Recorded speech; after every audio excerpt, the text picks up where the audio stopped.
Confiamos em teu infinito amor, pois só tu és o Deus eterno sobre toda a terra e céu. Grande é o Senhor, aleluia. Grande é o Senhor e muito digno de louvor. Na cidade do nosso Deus, seu santo monte, alegria de toda a terra.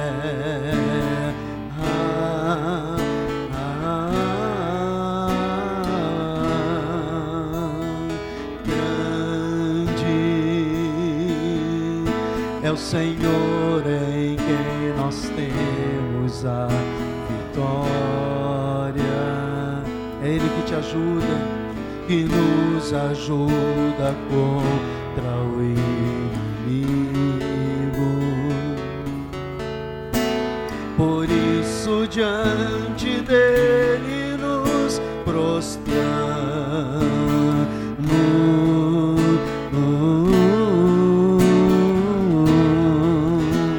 Queremos o teu nome engrandecer e agradecer-te por tua obra em nossas vidas. Confiamos em teu infinito amor, amor, pois só tu és o Deus eterno sobre toda a terra e céu.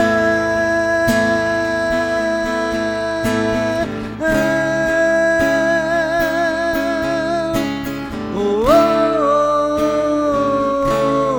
oh, e céu, e céu. Obrigado. Obrigado, Cláudio. Abra sua Bíblia comigo no livro de Josué, capítulo 7.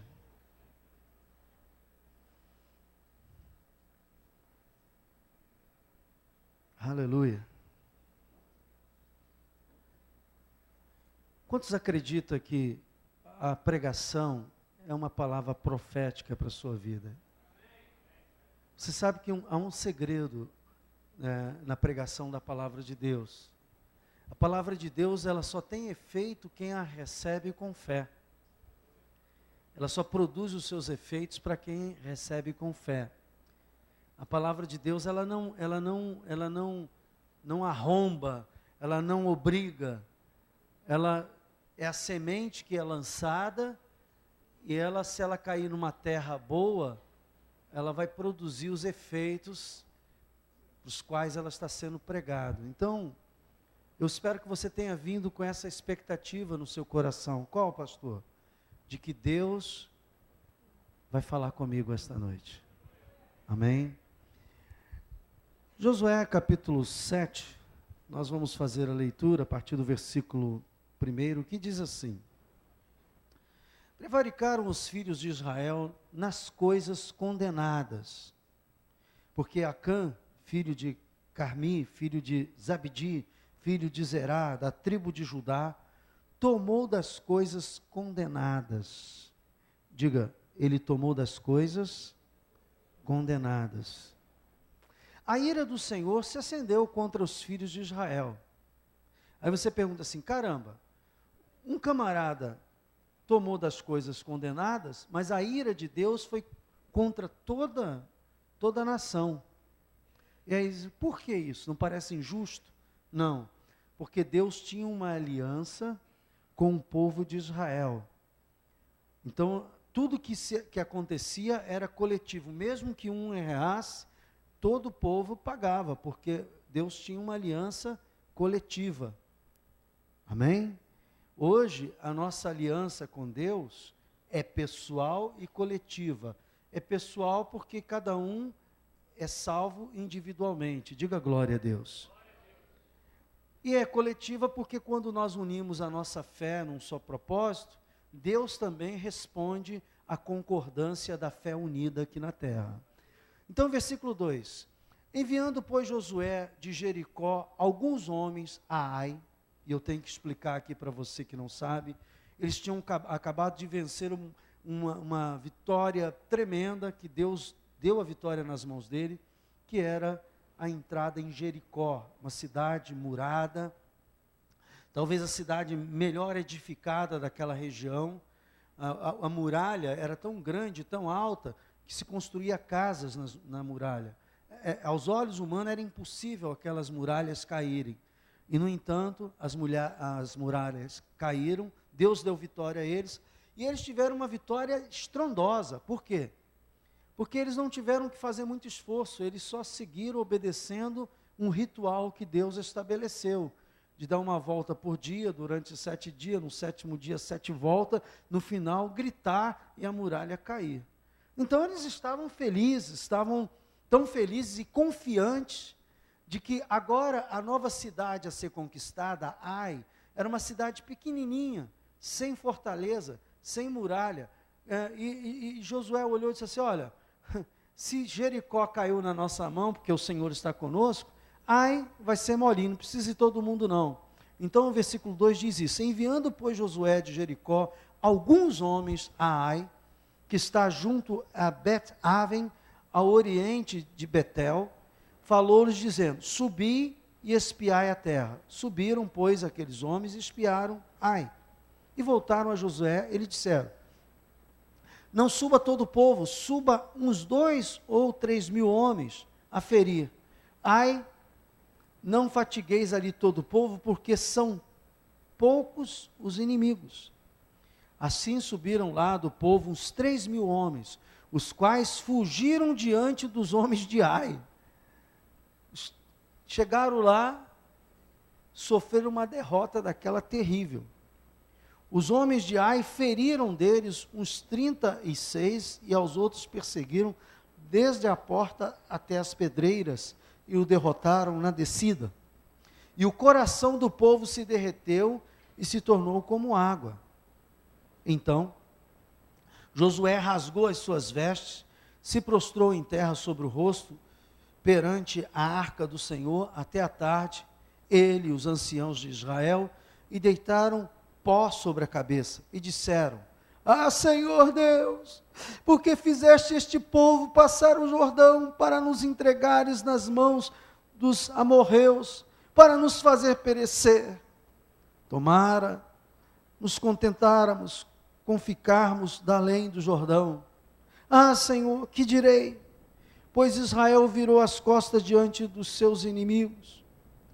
Ouvindo isto, os cananeus e todos os moradores da terra nos cercarão e desarraigarão o nosso nome da terra. Então, que farás o teu grande nome? Josué estava orando, estava derramando o coração diante de Deus. Versículo 10. Então disse o Senhor a Josué, levanta-te, porque estás prostrado assim, sobre o rosto. Israel pecou e violaram a minha aliança, aquilo que eu lhes ordenara, pois não tomaram das coisas condenadas, e furtaram e dissimularam, até debaixo de sua bagagem o puseram. Pelo que os filhos de Israel não puderam resistir aos seus inimigos, viraram as costas diante deles, porquanto Israel se fizera condenado. Já não serei convosco, se não eliminardes do vosso meio, o quê? A coisa roubada. Dispõe-te, santifica o povo, e dizes, santificai-vos para amanhã, porque assim diz o Senhor Deus de Israel, há coisas condenadas no vosso meio. O Israel, aos inimigos não podeis resistir, enquanto não eliminares do vosso meio as coisas condenadas. Pela manhã, pois, vos chegareis segundo as vossas tribos, e será que a tribo que o Senhor designar, por sorte, se chegará segundo as famílias, e a família que o Senhor designar se chegará por casas, e a casa que o Senhor designar se chegará o homem por homem. Deus disse assim: vou passar um pente fino, e vou mostrar para você qual foi a casa, de qual família, de qual tribo que pecou. Se você continuar aqui a leitura, você vai verificar que isso aconteceu, e esta família foi dizimada, porque Deus estava consertando uma situação que deu uma brecha tremenda para a derrota do povo de Israel. Irmãos, a primeira coisa que eu quero falar aqui esta noite, é que quando a gente caminha com Deus, é muito fácil a gente se perder. Ao contrário que as pessoas pensam, dizendo assim, eu estou na igreja e nada vai me acontecer. Quando você faz a opção pelo chamado de Jesus, que você diz sim ao reino de Deus, as trevas começam a conspirar contra você. Eu não conheço uma pessoa que diga assim, eu vou fazer a obra de Deus, e que logo de cara não tenha que enfrentar alguns obstáculos. Porque, obviamente, o inimigo não vai deixar você fazendo o que quer. Então, você põe uma coisa no seu coração, é fácil nós cairmos em algumas armadilhas. E eu quero falar sobre isso, porque muitas pessoas não corrigem algumas falhas na sua caminhada com Deus, e pergunta por que eu não estou conseguindo avançar, se há promessas, se há coisas que Deus preparou para aqueles que creem, mas essas coisas não estão acontecendo. Simplesmente porque muitas coisas precisam ser corrigidas. E eu quero conversar com vocês a respeito disso, porque na Bíblia nós vamos ver que é fácil se perder no caminho. Vou dar alguns exemplos bíblicos para você entender. Eu queria falar um pouquinho sobre Saul, porque ele perdeu o reino por descumprir uma ordem simples de Deus. Quando você estuda e lê a respeito de Saul na Bíblia, Saul foi o segundo rei de Israel, primeiro rei. E Saul recebeu de Deus uma ordem, que ele aguardasse a chegada do sacerdote para sacrificar, para louvar a Deus pela vitória que ele teve, e ele não teve paciência para esperar. Uma das coisas, às vezes, que nos faz perder o caminho, é a falta de paciência. Nós queremos, às vezes, uma coisa, e no afã de querer essas coisas, acabamos por negligenciar, desobedecer alguma palavra de Deus. E acaba que aquele ato compromete toda a nossa caminhada. Aquele ato que parecia não ser muito sério, Saul podia dizer, puxa, mas eu só fui lá e sacrifiquei e não esperei o sacerdote como Deus mandou. Eu só peguei as ovelhas mais gordas, mas era para sacrificar a Deus. Ele até deu uma desculpa, disse, não, olha, essas ovelhas, porque o profeta disse assim, que balido é esse? Ah, não, são as ovelhas, mas Deus não mandou matar todo mundo, Deus não mandou dizimar o rei, com tudo que estava lá. E o rei? O Agag eu trouxe, eu só poupei a ele. Para cada coisa ele dava uma desculpa. E a verdade é essa, que algumas pessoas, com a sua caminhada com Deus, às vezes não conseguem alcançar, e eu quero aqui deixar bem claro, Deus não castiga ninguém, irmãos. Nós somos castigados pelas decisões que tomamos ou deixamos de tomar. Nós vivemos debaixo da graça, dá para entender isso? Diga amém. Mas há atos na nossa vida que nos comprometem, porque Deus é um Deus santo, um Deus puro, um Deus digno, Ele é a própria santidade. Então, Ele não faz as coisas de qualquer jeito. Deus não trabalha de qualquer jeito. Deus trabalha conosco, mas debaixo das regras que eu preguei esta manhã aqui na igreja, do reino de Deus. Nós vivemos debaixo de um reino. Jesus é o rei, e nesse reino há uma constituição, e essa constituição é a palavra de Deus. E Ele tem regras. Então, essas regras atingem muitas áreas, e por que não dizer todas as áreas da nossa vida. Então, nesse caso de Saul, ele desobedeceu e achava que não era nada demais. Às vezes nós fazemos coisas que parecem não ser nada demais, mas na verdade aquilo está comprometendo a nossa vida espiritual. Uma mentira, uma atitude que esconde um orgulho, um comportamento que fere um irmão, um parente, um marido, um filho, e a gente procura ignorar, dizendo, não, vou empurrando com a barriga, e às vezes a nossa vida espiritual para ali. Para onde, pastor? Para justamente naquilo que precisa ser corrigido. Deus não faz a obra dele a toque de caixa, de qualquer jeito. Deus é um Deus correto, puro, santo. E Ele tem filhos assim, diga glória a Deus. Por isso, eu já vi uma vez um bandido sendo entrevistado por um repórter, né? Aí o repórter disse, mas vocês foram lá e tal, fomos lá, matamos todo mundo, graças a Deus. Não, falando para ele, na cabeça dele, o fato de ter tido a vitória, Deus ajudou ele. Irmãos, essa é a mentalidade, às vezes, que nós temos numa escala menor. Qual é a escala menor? A coisa tem uma corrupçãozinha, a coisa tem um erro, a coisa tem uma mentirinha, mas graças a Deus que Deus nos ajudou. Eu estou mostrando para você que não é assim que Deus trabalha. Deus trabalha com princípios, com alianças. Então, neste caso aqui de Saul, aconteceu isso. Eu volto a repetir, é fácil a gente se perder no relacionamento com Deus, por coisinhas que a gente vai admitindo como prática de vida. Isso é um perigo. É um perigo. Eu estava conversando com a minha esposa quando vinha para cá, a respeito de uma situação, e ela falou assim, sabe o que mais me intriga a respeito de uma pessoa? É o fato de que certas situações, certos pecados, não estão ligados ao caráter da pessoa. Certos pecados são ligados à carne, à natureza pecaminosa da pessoa, à carne dela. Mas outros pecados estão ligados ao caráter. Por exemplo, o orgulho, ele está ligado ao caráter. E pela classificação bíblica, se pudesse fazer uma classificação de pecado, para Deus esse é o pior que existe. Porque esse está ligado ao caráter. Aquilo vai se repetir em todas as áreas, em todo o tempo. Se não mudar o caráter, se Deus não transformar o caráter da pessoa, aquilo vai se repetir em todas as áreas, em todo o tempo da pessoa.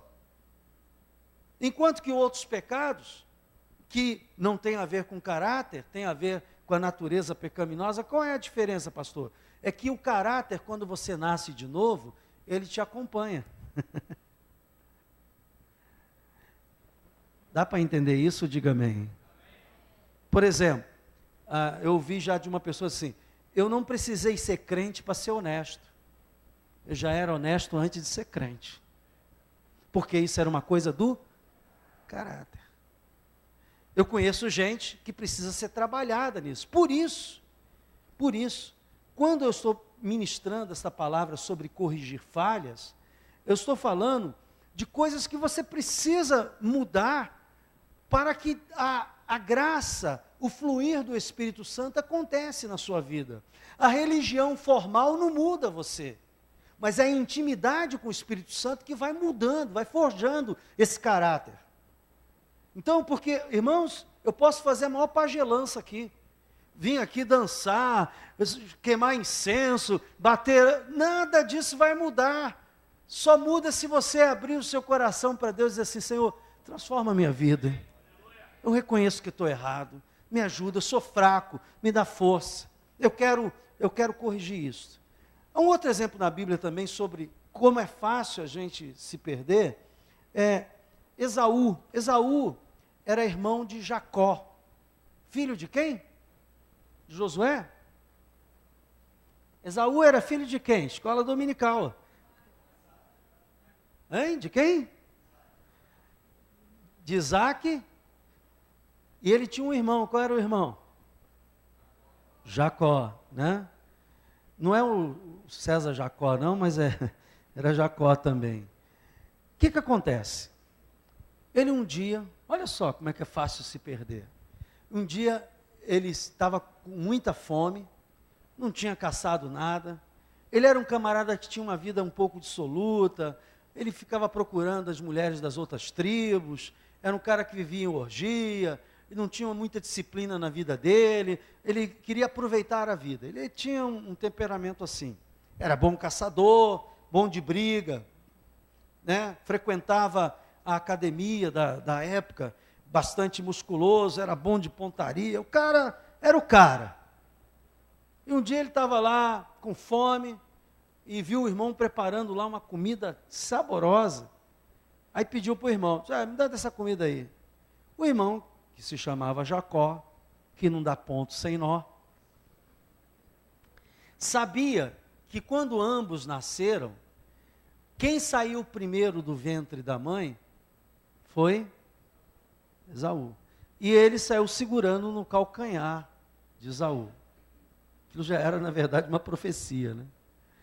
Então, aconteceu que ele sabia que o direito de ser primogênito, por ter nascido primeiro, saído primeiro, era de Esaú. E ele faz a seguinte proposta: olha, eu te dou a comida que você quiser, se você me vender o seu direito de ser primogênito. E aí, ele vira para Jacó e diz: que me vale ter esse título de primogênito? Isso não enche a barriga. Tá bom, eu te vendo, pode ficar para você, me dá comida aí. Ele não valorizava as coisas espirituais. Ele não valorizava o que significava determinadas coisas espirituais. Às vezes, irmãos, olha bem, os nossos filhos criados na igreja não valorizam as coisas que têm aqui, porque colocam a comunhão com Deus no lugar comum. Muitas pessoas são pegas de surpresas em atos de desobediência, porque criam uma relação com Deus sem temor. A gente não tem que ter medo de Deus, mas a gente tem que ter um santo temor. Afinal, Ele é o nosso Pai, Criador do Universo, o Senhor, Santo e Poderoso. Às vezes eu vejo determinadas condutas dentro da igreja que demonstra uma certa falta de temor, assim como Esaú. Para que me serve isso? Ouvir a pregação já não é um momento de expectativa de que Deus vai falar. Adorar a Deus não é um momento mais de grandeza, de engrandecimento a Deus. Começa a jogar no lugar comum atos que deveriam ser atos preciosos, por estar na presença de Deus conscientemente e coletivamente com o povo de Deus. Dá para entender isso? Diga amém.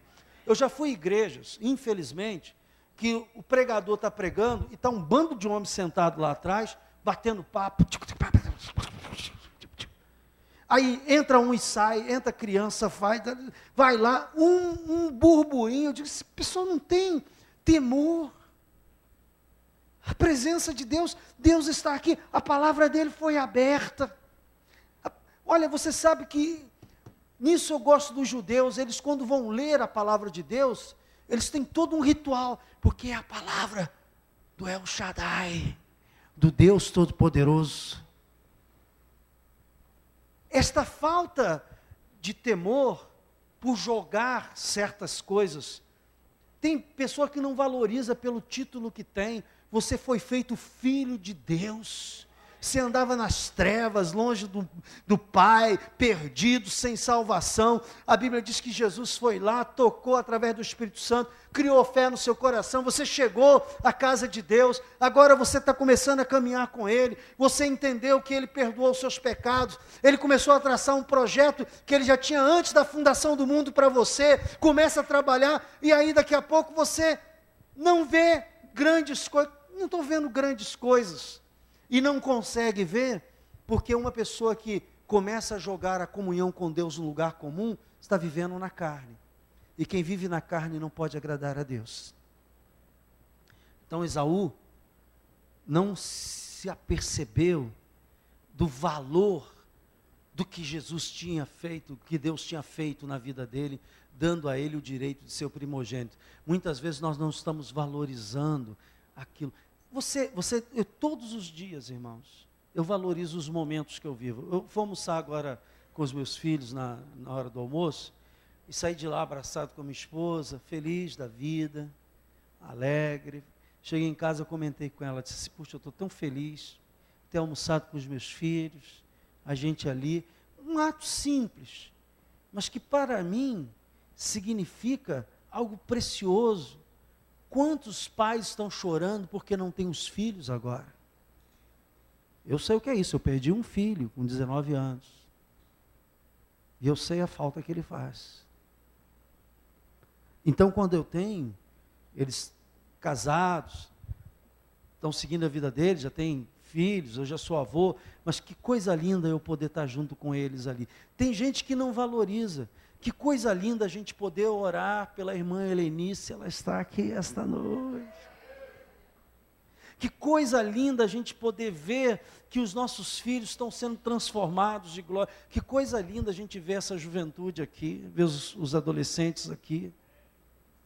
Então, parece que as coisas vão caindo no lugar comum e você não vai mais valorizando isso. Não faça isso, porque essas coisas que parecem tão simples, são elas os fundamentos da vida e da felicidade para a glória de Deus.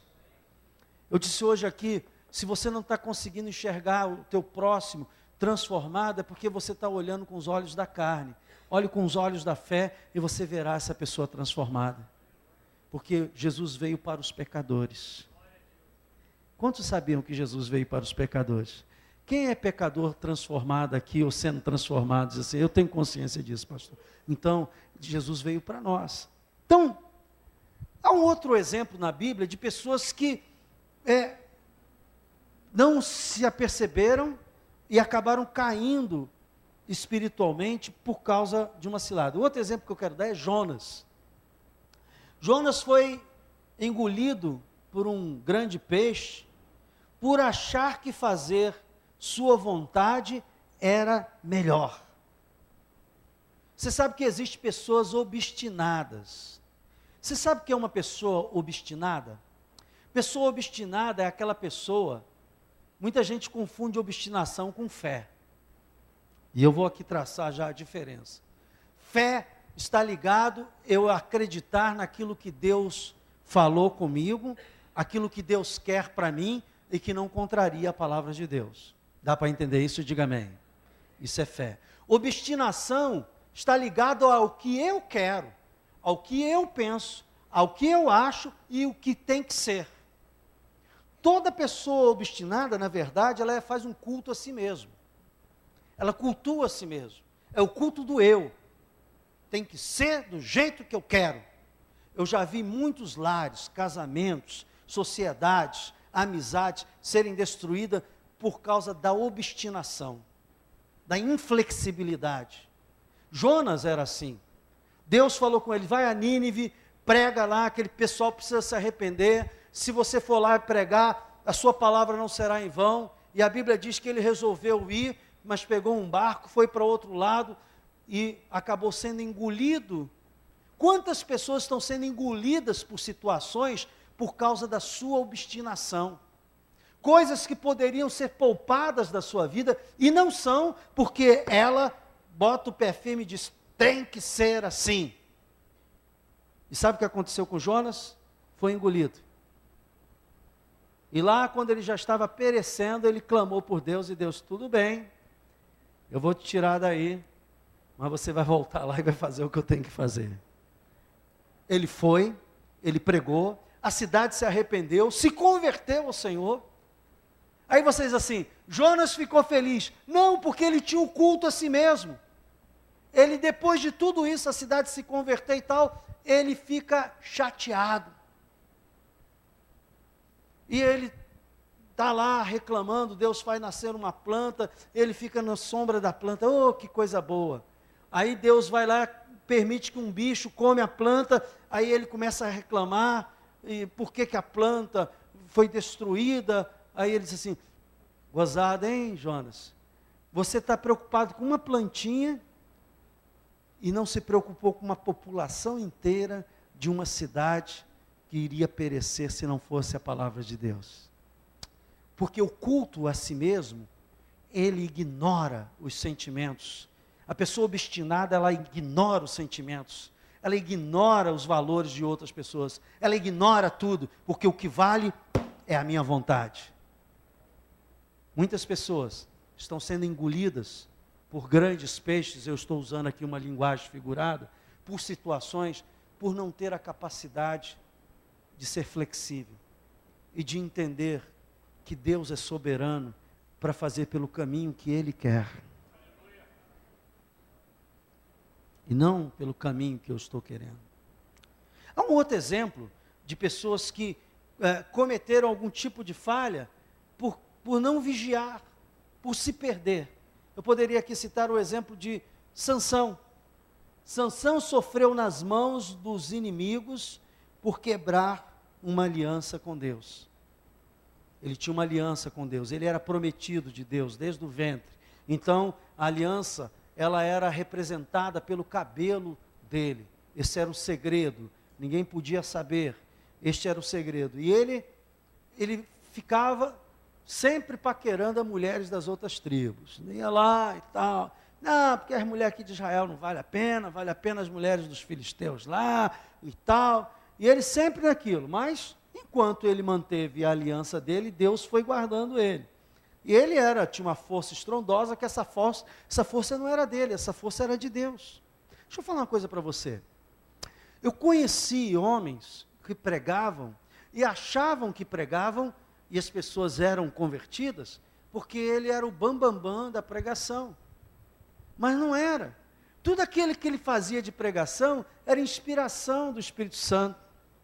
E no dia que essa pessoa teve um baque na sua vida, estou me referindo ao pastor Caio Fábio, que eu amo muito, e para mim, eu creio que Deus vai erguê-lo de novo, amém?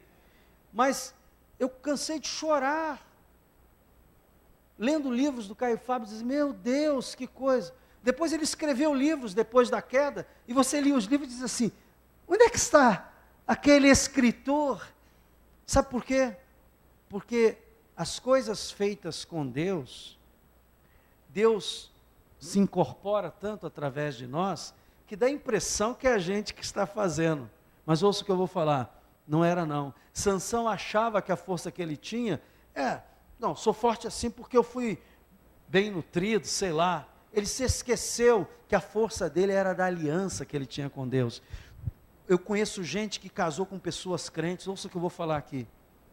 Casou com aquela menina bonita, linda, de Deus, que ia para a igreja e tal. Passado anos, essa pessoa se afasta do Senhor e começa a ser aquela pessoa natural que o outro nunca conheceu. Porque quando conheceu ela transformada, cheia do Espírito Santo.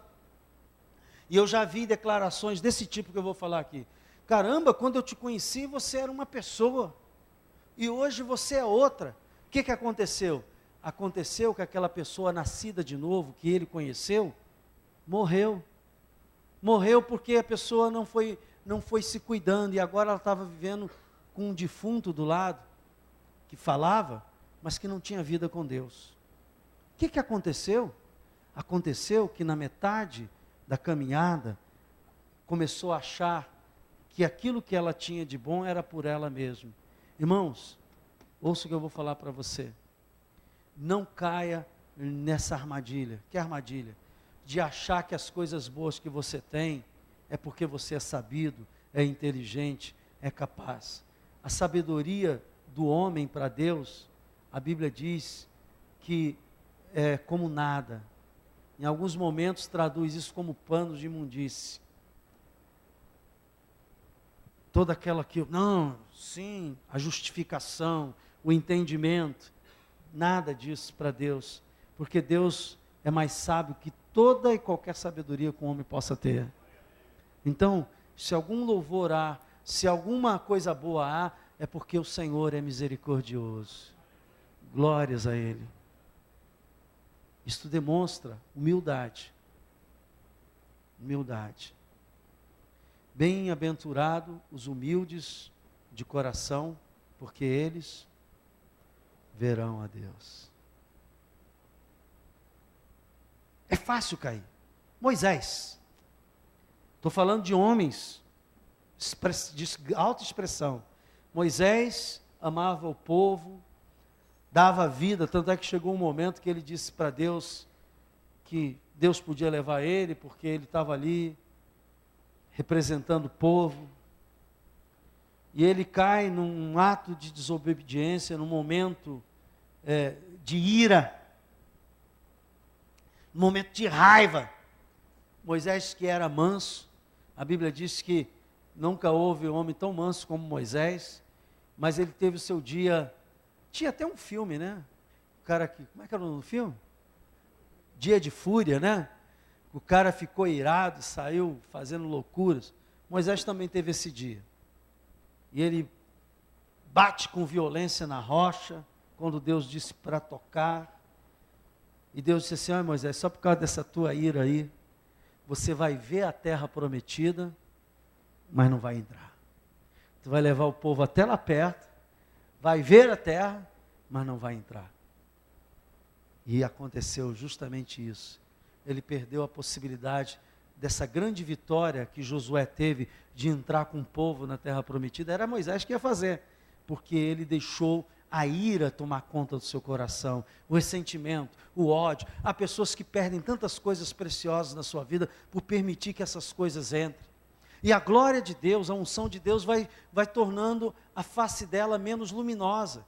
Se você ler aqui sobre Moisés, você vai perceber que quando ele subiu ao monte e que ele recebeu a instrução de Deus, ele voltou tão cheio da glória de Deus, que ele, para falar com o povo, ele tinha que botar um véu, porque a glória de Deus fazia brilhar tanto o rosto dele, que as pessoas não conseguiam olhar para ele.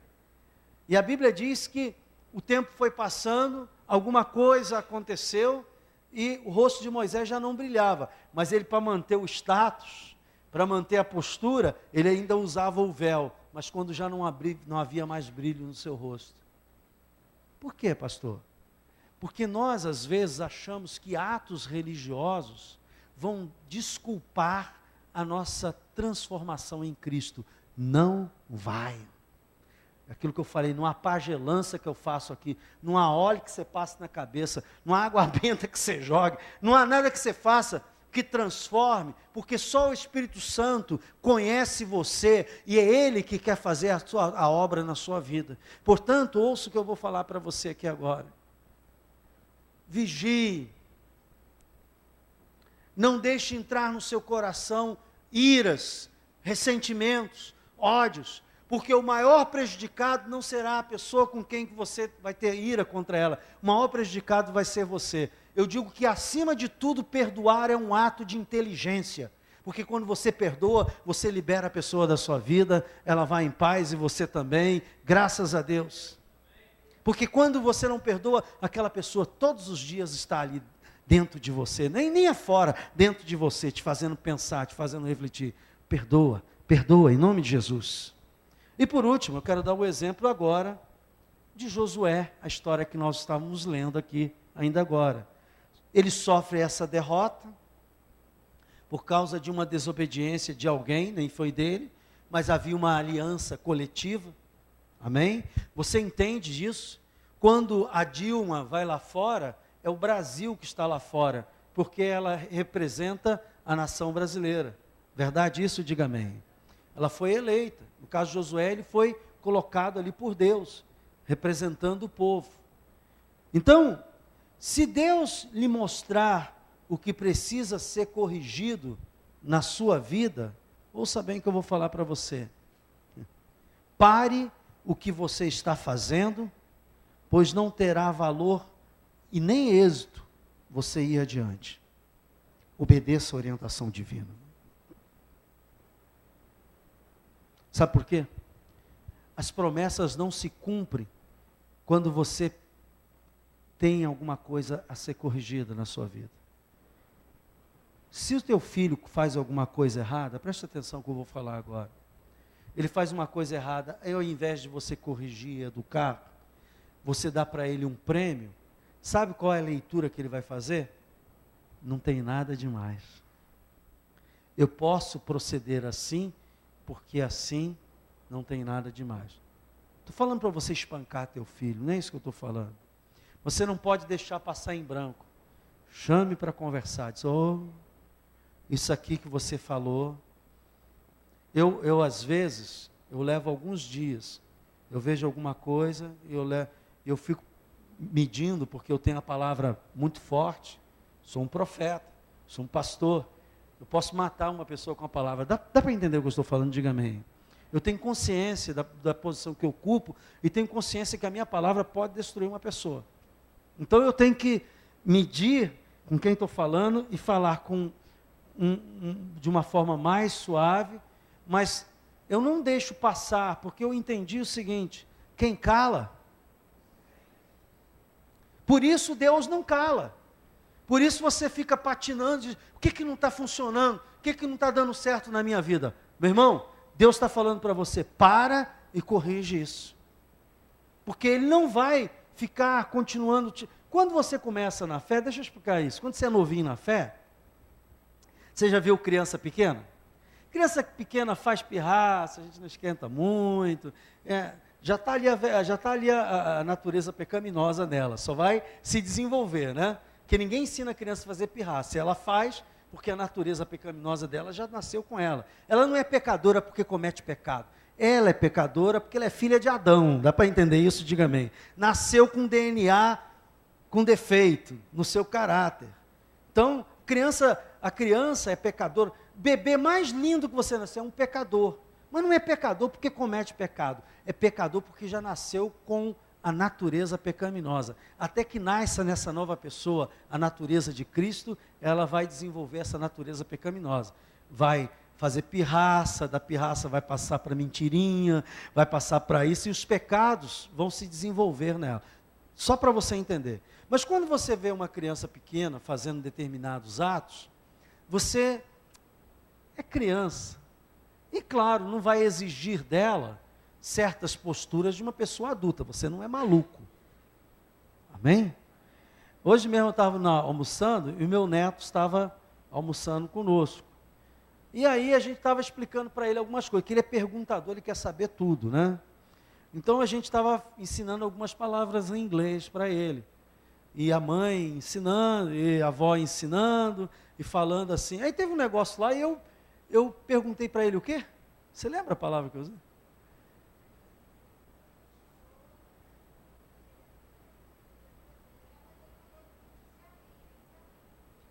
Amém? Por quê? Aí eu disse assim, olha...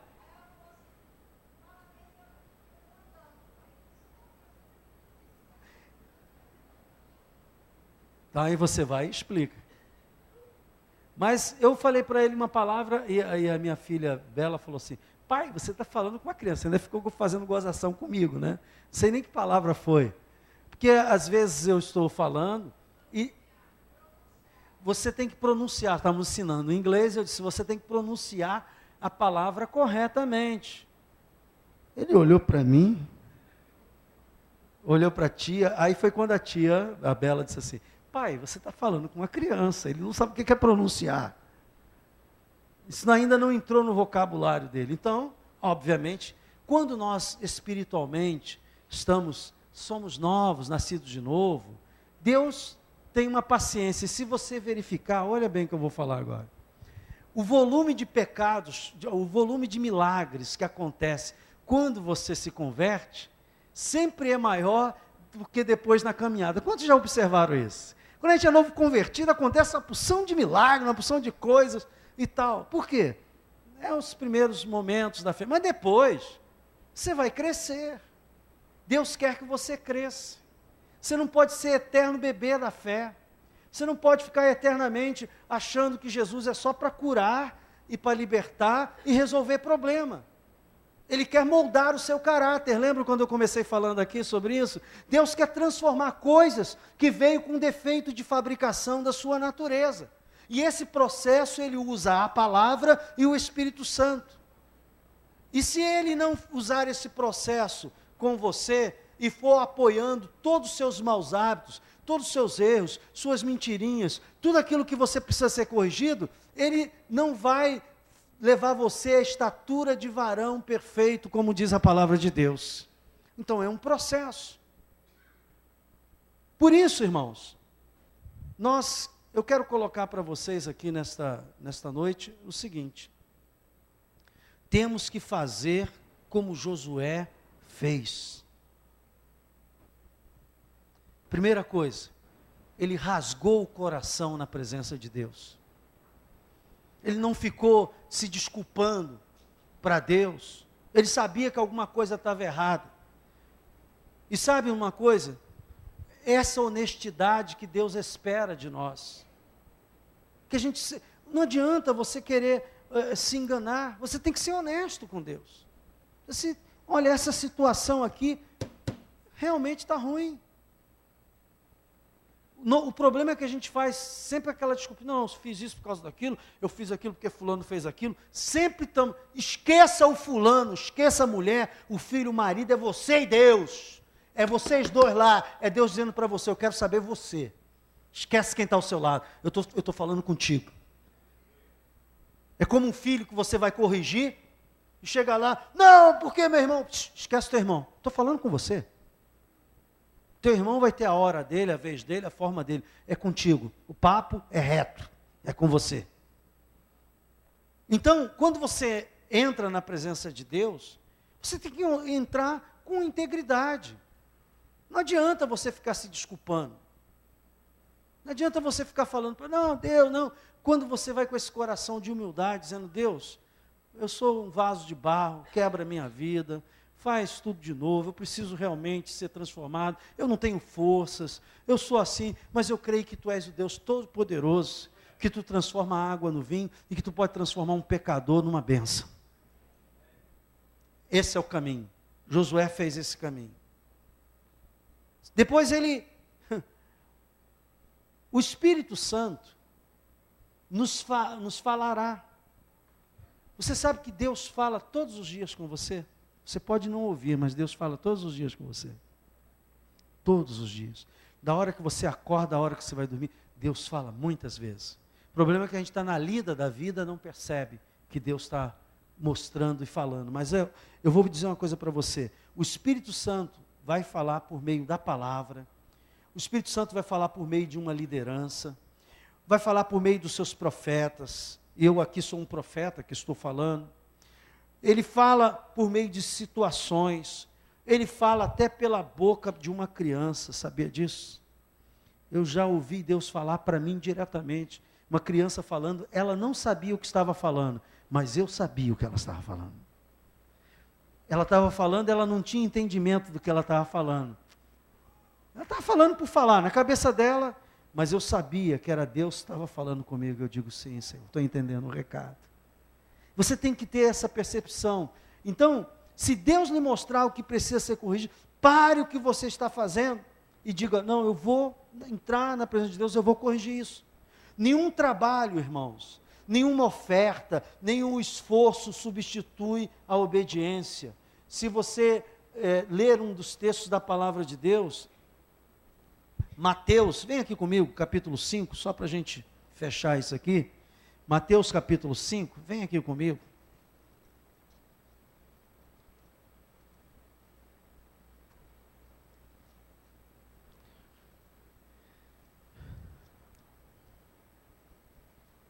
Mateus 5.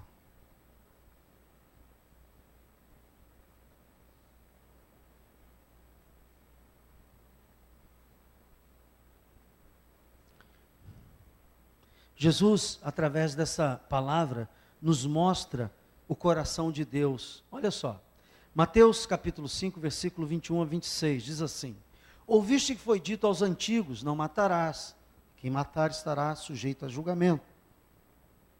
Eu, porém, vos digo, Jesus falando, que todo aquele que sem motivo se irar contra seu irmão, está sujeito a julgamento. E quem proferir um insulto a seu irmão, estará sujeito a julgamento do tribunal. E quem chamar de tolo, estará sujeito ao inferno de fogo. Se, pois, ao trazeres ao altar a tua oferta, ali te lembrares que teu irmão tem alguma coisa contra ti, deixa perante o altar a tua oferta, vai primeiro reconciliar-te com teu irmão, então, voltando, faz a tua oferta.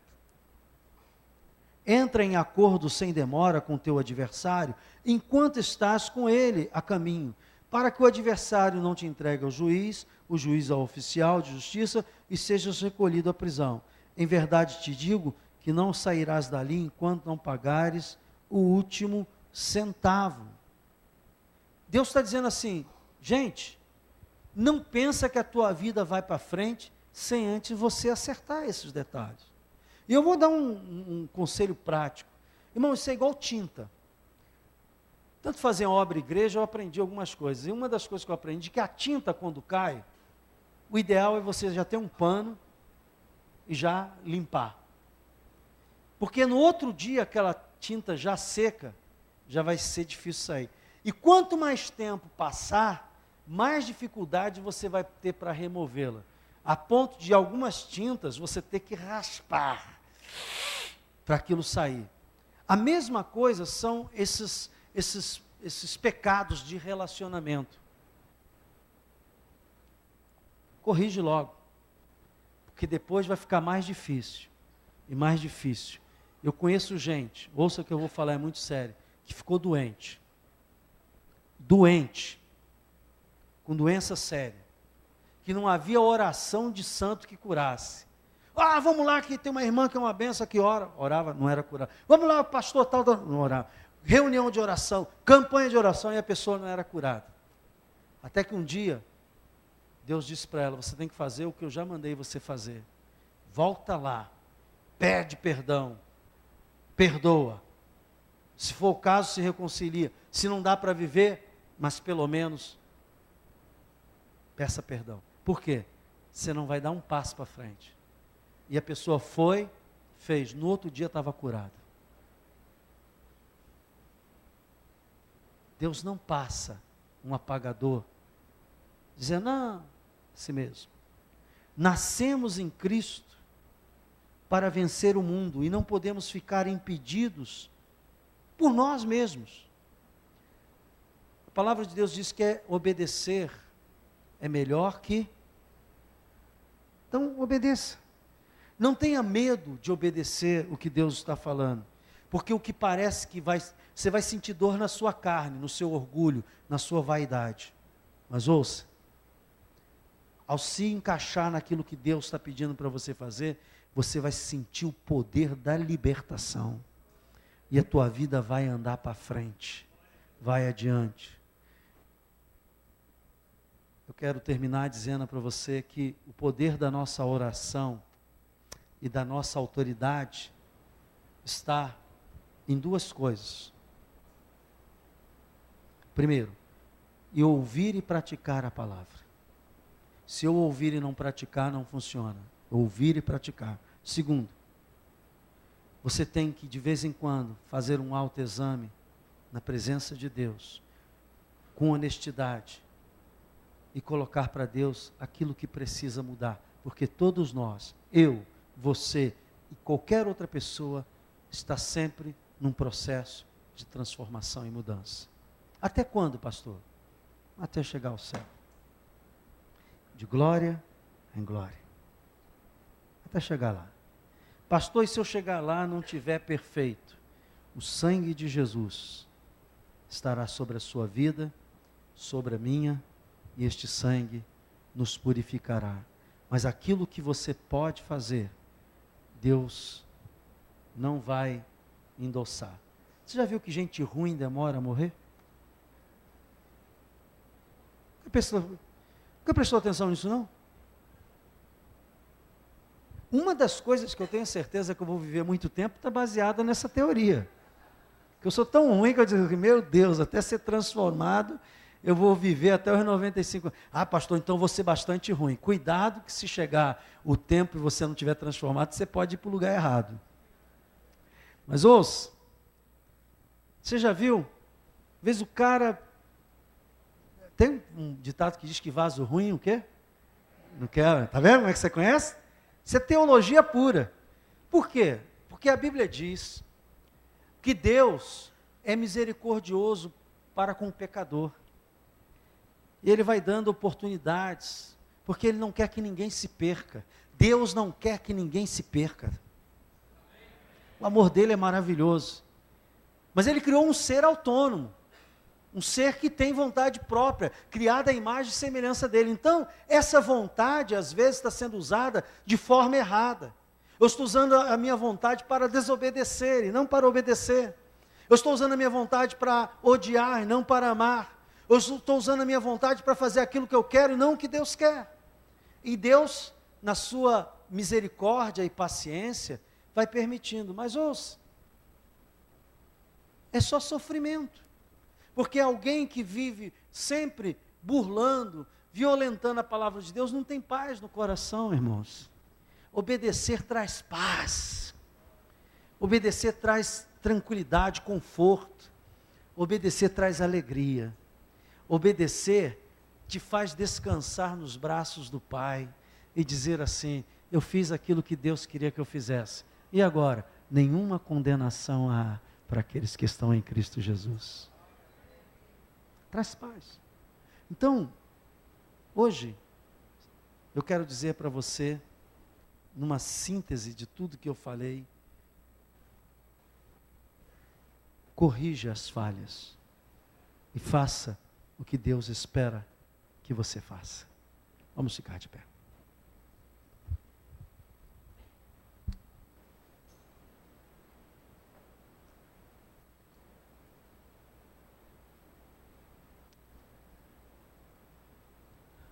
Me lembrei de uma canção que eu tenho escutado muito, que diz assim: longe do Pai, perto do Pai, sou criança outra vez.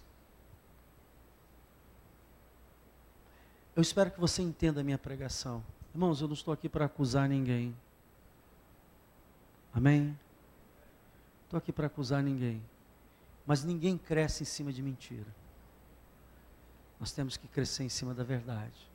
Como vocês, eu sou o irmão mais velho. Eu também estou nesse processo. Se você conviver comigo, você vai ver que eu tenho falhas. Mas eu entendi que eu não posso ir adiante daquilo que eu preciso ser corrigido. Por isso, se há alguma coisa que no seu coração você diz assim: Deus está falando comigo, eu vou pedir que você feche os seus olhos e que você diga assim: Senhor Jesus, diga comigo: Senhor Jesus, ouvi a Tua palavra, e a Tua palavra, Senhor, ela é poderosa para curar, libertar, transformar, trazer a verdade, nos chamar à realidade. Senhor Jesus, obrigado pela Tua palavra. Diga assim: Senhor, agora me ajuda, porque eu sei que algumas coisas são difíceis de serem feitas por causa do meu orgulho, da minha vaidade, dos meus temores, das minhas ambições pessoais. Mas, Senhor, eu estou entendendo que se eu não corrigir certas coisas, eu vou ficar marcando passo na minha vida. Diga: Senhor, eu não quero, eu quero avançar para o alvo, para a soberana vocação que há em Cristo Jesus. Diga: me ajuda, Pai, ajuda na minha fraqueza, transforma o meu caráter naquilo que precisa ser transformado, Senhor. Eu quero ter o caráter de Jesus. Senhor, eu não quero ter o meu caráter. Diga: Senhor, eu não quero ter um culto à minha personalidade. Eu quero ser submisso a Ti, Senhor, e ser colocado diante de Ti, Senhor, como um vaso sendo transformado. Diga: Jesus, me ajuda. Fala comigo durante a semana. E não só fala, me dá percepção da Tua voz. Me dá coragem para sair daqui hoje, Senhor, e tomar decisões de mudança, de lugares que eu devo deixar de ir, de lugares que eu tenho que passar a ir, de pessoas que eu tenho que evitar e de pessoas que eu tenho que procurar. Senhor, eu não quero fazer mais o que me dá na vontade, mas eu quero fazer a Tua vontade. Diga isto, diga: Espírito Santo, me ajuda, eu quero fazer a vontade do Pai. Aleluia! Diga: Pai, em nome de Jesus eu oro, e eu Te agradeço pela fé, pelos frutos que vou colher, no ato de obediência, de corrigir o que está falho, em nome de Jesus. Só para você saber, Josué corrigiu aquela situação, como Deus mandou, e eles partiram segunda vez agora para a batalha. O inimigo não deu nem para saída. O mal que consegue ter resistência na sua vida, você em obediência a Deus, ele não tem poder nenhum sobre a sua vida. O mal que resiste, quando você está dentro da vontade de Deus, você fala uma palavra, ele recua. E isso confere nas Escrituras.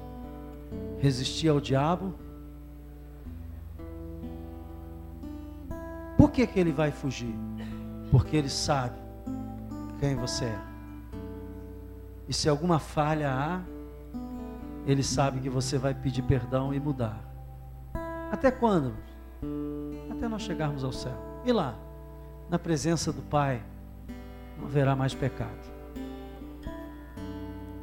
Porque a santidade dele, a presença dele, o amor dele será total.